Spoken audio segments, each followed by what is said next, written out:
સારું બાળક જોઈતું હોય તો માત્ર માતાની જવાબદારી નથી, પિતાની પણ જવાબદારી બને છે. તો પિતાએ શું પોતાના પર કામ કરવાનું છે? પાન, માવા, તમાકુ, દારૂ કોઈ પણ વ્યસન છે તો તેને છોડી દઈએ, કારણ કે આ વ્યસન તમારા બીજને ખોખલું બનાવી રહ્યું છે, તમારા મનને નબળું અને ગુલામ બનાવી રહ્યું છે.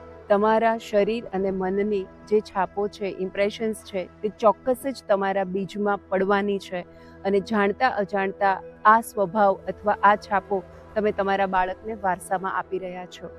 ફાસ્ટ ફૂડ, જંક ફૂડ અને રેસ્ટોરન્ટના ફૂડથી દૂર રહીએ, કારણ કે જેવું અન્ન તેવું મન, જેવા મન તેવા વિચાર, જેવા વિચારો તેવી વૃત્તિઓ અને જેવા વૃત્તિઓ તેવું વર્તન, અને આ વર્તન જ તમારું ચારિત્ર બનાવી રહ્યું છે. બાળક તમારા જ ચારિત્રનું પ્રતિબિંબ બનશે, તે ચોક્કસ યાદ રાખજો. દરરોજ સવારે વહેલા ઉઠી તમારા જીવનસાથી સાથે કુદરતી જગ્યા પર ચાલવા જાઓ.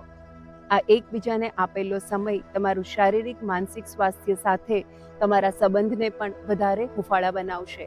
પ્રાણાયામ, મેડિટેશન, મંત્ર જાપ દ્વારા પોતાની અંદર સાત્વિકતા, પવિત્રતા અને ઉર્જાનો સંચાર કરીએ, જે આપણને એક દિવ્ય આત્માને આકર્ષિત કરવા માટે મદદરૂપ થશે.